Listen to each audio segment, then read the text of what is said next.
Hello, guys. Hello, hello, hello. This is Pule. I'm coming to you live on my Facebook um, profile.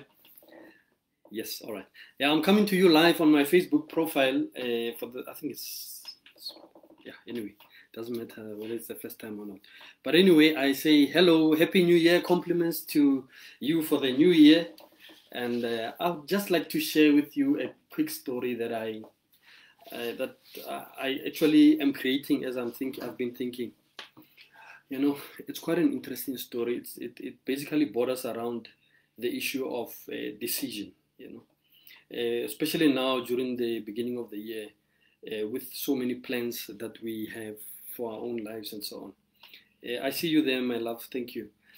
Uh, yeah, there was once upon a time somewhere in North Africa. You know, there was this family. They were like a well-to-do family. They were a bit rich, you could say.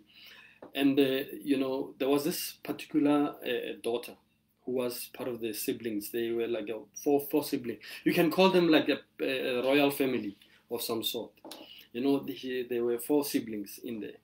It actually there was a brother and two sisters, and this particular daughter. And then now the challenge is that with this sense of opulence that they had in the family, obviously other people would feel jealous and they would try to try to make their lives difficult. But then the first son, what happened is the first son went to university, and rather he was able to pass. But now on the final day, actually on the day of graduation, the first son died out of through a car accident. Yes. So I see you there, friends. Hello, hello. Yeah. So this first brother died through an accident, and then now there were the three ladies that were remaining. This second lady, Liana, what happened is she went and then she just felt sick. Elohor now she had just finalized matric, and then she felt sick. Yeah, man, okay. The parents started getting worried. Oh, it seems like our children, as they are progressing, man, there's something really a force against them. And they had these two children now, and they were concerned who's going to take the legacy forward, even if they were daughters like that. So now the third child proceeded. Fortunately, she was able to get whatever qualifications he wanted. And then on the first day of the job, she was also poisoned. She died of poisoning. So now this last daughter became the last person whom they were relying on. They had to make sure that being in Africa, these parents decided to take this child to the witch doctor. And then now what happened is the witch doctor, they said to this child something. He drew one big circle on the right, and then he colored it with a dark chalk, and then drew another circle on the left, which was like colored with a white chalk, and then he took a millipede, this like a worm that usually comes after the rains have started, and then he told the witch doctor told, or rather the native doctor told this child, okay, if the millipede goes to the white part of the white circle part, it means your life is guaranteed. Your life will be a success. You won't face the same things that your brothers and sisters faced before. And then this child, and then if it goes to the dark circle, it means you are going to die like your brothers and sisters, your siblings did. And then this child is sitting there just with her parents and listening to this guy. And then they put the millipede in the middle of the two circles. All right. And then the millipede is walking towards the white circle. As it neared the white circle, they started playing drums. They were so happy about this. And then now it stopped at the edge of the white circle. And then now, all of a sudden, they stopped the drums, thinking that it was the drums that caused the millipede to stop. So they stopped. And then the millipede changed direction and went back to the black circle, the dark circle that the native doctor has drawn. As it was walking towards the dark circle, they were getting concerned. And then this child who was at the time around 15 years old, decided to, you know what? She took the millipede and lifted it and put it in the white circle and crushed it with her foot and said, you know what? Yeah, that's it. And then everyone there was shocked. Hey, what are you doing? How can you do such a thing? No, and then this child said something, but I mean, if I've got the power to change the direction of my life, why let this thing decide? Let me put it where I want it to be. Because this is my life that we are talking about here. And then that was a powerful story, because a lot of us in life, we allow circumstances outside to dictate. But from this 15-year-old child who decided to, you know what, I am going to choose what happens to my life, decided to take that thing and put it there and said, I'm not going to allow circumstances in my life to dictate where I'm going. And obviously, other people who are there were a bit disappointed and angry about that. Or why would you be so indignant and disrespectful to the what you call the native doctor and do that, you know? But this child said, no, but I'm in charge of my own life at the age of 15. So you can imagine the determination there. What is the quality of this child? This child had what we call decision. You need to decide. You need to decide for yourself. You need to decide for your own life. No matter what influences or whatever influence from your parents, from your the religious influences, but you've got the choice. You've got the choice lies with you. As God says that before you I put life and death, you choose, you know. So I would like to really encourage a lot of us in this year to put in an intentional effort in making sure that our lives are what we decide them to be, not leaving it to chance and hoping that things will happen like that. So the other thing as well is that decision, when you decide, the problem is when you decide, it comes with it comes with opposition from people who are fearful or scared to decide. That's one of the challenging things about deciding. And people who are indecisive make it their job to make others who are decisive, punished for their decision. Similar to the story about the what you call the gorillas. You know, there was a scientist who made an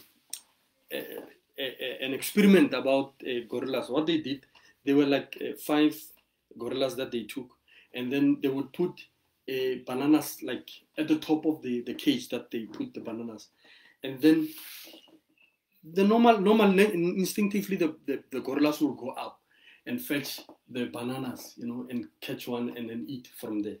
But then one thing that these scientists did, they are called behaviorists, scientists. You can investigate it. It's actually something that I'll talk a lot about this year. Behaviorist scientists. These are the guys who are actually influencing the direction of how the internet and the influence of the internet, of how it influences people. And basically they deal with how environment can influence people to behave in a certain way. So they did that with these gorillas. And then they took these gorillas. So two of these gorillas would go upstairs, and then they decided to know. Every time one gorilla goes up to fetch the bananas, they will shock the remaining gorillas on the ground, you know. So normally now those guys will go and they will be enjoying the bananas. As they enjoy the bananas, these ones on the bottom would be getting shocked like with electricity, you know. And then it developed a certain behavior and habit of that, you know, every time any one of us goes up there, it causes this shock. Behaviorist science, né? So they decided now every gorilla that was there, anytime the other one went, they would fight it. They would actually punish it for trying to even go up there, because they know the impact of the action of the gorilla touching the bananas. And then as it went, they started putting in new gorillas, taking out the old gorillas, and time went in, and then this culture kept on happening. As it kept on happening, the remaining gorillas, it ended up at a point where the remaining gorillas were new gorillas, a new generation altogether from the initial ones that they experienced the experiment. It means now in their psychological DNA, they learned that this going up there causes the shock and the pain to others, you know. And then the scientists didn't need to do anything. Anytime they put the bananas, the gorillas would just look up and go about and doing their own business. That's how they would live their lives. And then killing the natural instinct to love to eat a banana because of the pain of reference, or rather because of the pain of the cultural impact of that reference. So I'm driving this story towards how we have allowed ourselves as people in Africa, or in particular in Africa, of how we have allowed poverty to be a, that comfort for us, wherein we know instinctively and genuinely within us that we want to experience this better life. We want to experience this incredible living that we have. But because of the pain of the shocks and the pain of the things that we have experienced, and that our ancestors have experienced before, they've caused us to numb and dumb down our desire to drive forward, to want to do better, to want to do far beyond. Because even every time you want to do something different, you always think about, what are the other gorillas going to say? Not gorillas, other people going to say. What are the other people going to say? Even within yourself, sometimes you don't even need other people, but within yourselves, that ancestral lineage, that genetic coding in your mind that has brought in so much fear throughout the ages of people failing, people not making it, people experiencing the challenges by trying different things. So it's something that you need to be fully aware of. You need to be fully aware of what you're dealing with. You're not just dealing with people failure in your environment. You are dealing with a psychologically engineered circumstance, psychologically engineered culture, which is impacting you subconsciously and consciously. Like even me coming live on this platform, I had to coax myself. I had to, I'm thinking about, it's amazing. I mean, I have been able to speak to many people in my life before, like even on stages and so on. But I don't know what is that genetic code. What prevents me from just going live anytime I want to, or I mean, now on YouTube you can make money by registering your own YouTube channel and getting over 1,000 subscribers and over 40,000 hours of people. Why don't we do that? I mean, it's there. We've got Wi-Fi, we've got internet. Why don't you do that? You know that can generate something for you, but why don't you do it? Because there are those genetic limitations, those psychological, environmental limitations of saying, who in my family has ever been a billionaire? Who's in my family has ever been a millionaire? Who? I mean, really, what am I trying to achieve? What am I trying to do? Yes, you'll make mistakes there and there. You'll make mistakes there and there, but you move. Because now remember, even when you make mistakes, remember you are making mistakes based on so much confusion in your mind, because you are looking for these bananas which are there. Man, these bananas, these dollars or these rands, this life that I desire to have. It's something that I would like to achieve. It's something that I would like to experience in my life. But all those things that I was taught. I was taught money is evil. I was taught don't love money. Don't love, it creates situations in your life that will condone, or that will justify the ideas. It's about feeling so. But the thing is, that's why you need to decide, like that 15-year-old child, and said, you know what? If I've got a chance to do this, I mean, Facebook, WhatsApp, YouTube is available to everyone. People are making money out of it. You can do something about it. Rather challenge yourself to change yourself in order to experience this life that you want to experience as well. So basically, that's my word for now. Just wanted to share that with you. I hope you will enjoy the rest of your day, and thank you so much. By the way, I've got a group on Facebook called Abundant Mindset with Pule the Sage. You're welcome to join it, where I share most of these stories with my members there. And also my page, Pule the Sage, is also there. And also my YouTube channel. I'll put all the links here for you guys. My YouTube channel called Pule the Sage. Go check it out. I'll put the link below here, and then check it out, and then like, subscribe, and share. We'll be sharing more of these stories as we all independently change our lives towards the desires that we want. Thank you so much. I bless you. I wish you all the best this year. May you be a different human being this year. May you just decide to be different, better than you've ever been. Change something about yourself. If it means you've never read a book in 1 year, choose one book, at least one book a year.